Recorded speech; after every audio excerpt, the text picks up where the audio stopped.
आज मुझे मेरा एक और पार्सल रिसीव हो गया जिसको मँगाने का मैं बहुत दिनों से सोच रही थी। ये नीडेड तो नहीं था लेकिन ऑर्गनाइज़ेशन के लिए बहुत ज़रूरी था और इसके अंदर क्या है आइए इसको अनबॉक्स करके देखते हैं तभी पता चलेगा।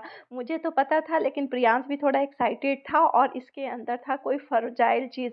तो मुझे लग रहा था कि इसका वीडियो बनाना तो और भी ज़रूरी हो जाता है कि अंदर से थोड़ा-सा भी टूटा हुआ तो मैं अच्छे से रिटर्न कर सकूँ ताकि मेरे पास प्रूफ़ हो सके। तो इसीलिए भी मैं वीडियो बना रही थी ताकि इसका वीडियो अच्छे से बना और प्रियांश भी पूरा एक्साइटेड होके देख रहा था कि इसके अंदर क्या निकलता है, इतना बड़ा बॉक्स है। तो ऐसे दे मुझे भी थोड़ा-सा क्यूरियोसिटी हो रही थी क्योंकि मैंने 4-5 दिन पहले ऑर्डर किया था और वेट कर रही थी इसके आने का। हर दिन इसको मैं ट्रैक कर रही थी कि कब पहुँचता है। फाइनली आज मुझे ये रिसीव हो गया अपने डिलीवरी डेट के दिन ही।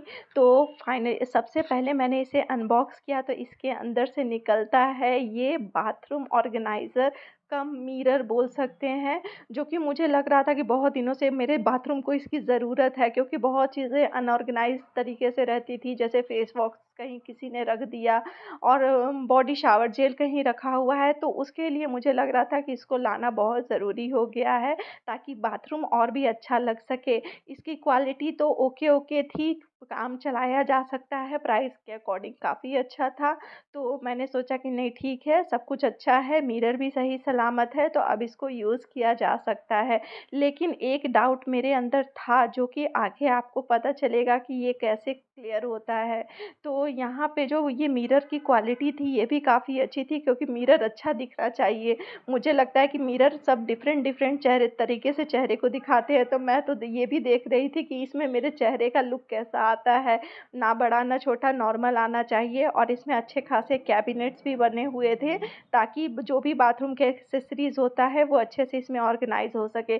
तो चलिए लेके चलती हूँ आपको मैं पुराने बाथरूम का ऑर्गेनाइज़ेशन दिखाने के लिए। तो कुछ इस तरह से था पहले का, जो मैंने किया रखा था। यहाँ 2 ब्रश वाले स्टैंड थे जो बहुत मेसी लगते थे, किसी में भी किसी का ब्रश रहता था, बहुत अनऑर्गनाइज़ लगता था मुझे।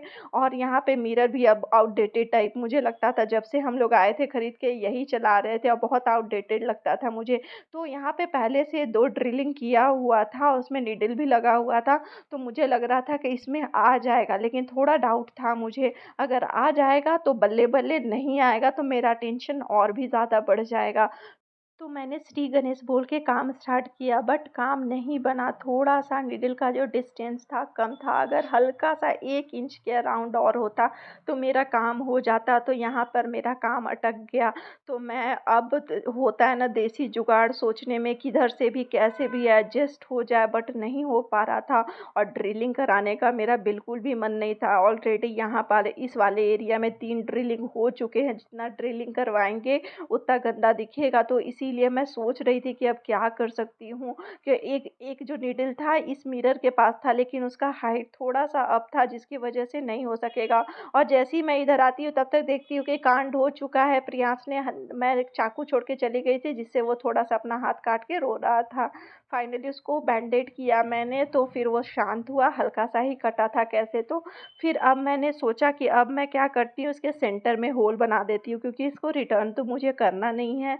ये मुझे पसंद आ गया है, किसी न किसी तरीके से इसे फिक्स करना है। तो सेंटर में होल बना दूँगी तो एक काठी पे अच्छे से हैंग हो जाएगा और बैलेंस भी ठीक रहेगा। तो यही सोच के मैंने एक स्क्रू ड्राइवर को गर्म करना स्टार्ट किया। कितने दिमाग चलाने पड़ते हैं घर में मैं बता नहीं सकती आपको। फाइनली मैंने स्क्रू ड्राइवर को गर्म करके उसके सेंटर में, बिल्कुल सेंटर में एक होल बनाया ताकि मैं उस पे उसको हैंग कर सकूँ।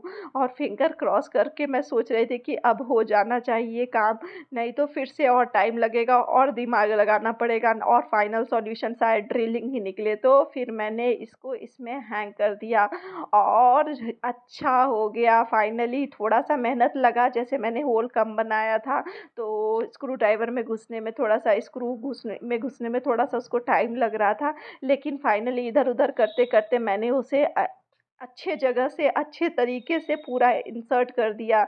और एक डर ये भी लग रहा था कि गलती से हाथ से छूटा तो हादसा हो सकता था और सब कुछ बेकार हो सकता था। लेकिन चलिए सब कुछ अच्छा हो गया, अच्छे से हैंग हो गया, थोड़ा-सा नीडल में प्रेस किया तो अच्छे से घुस गया ये। और ये देखिए अब अच्छा हो गया है, सब कुछ अब अच्छा दिख रहा है। थोड़ा-सा लाइट इंटरप्ट हुआ है बाथरूम का, लेकिन अदरवाइज़ ये बहुत अच्छे से सेट हो गया है बिल्कुल सेंटर में।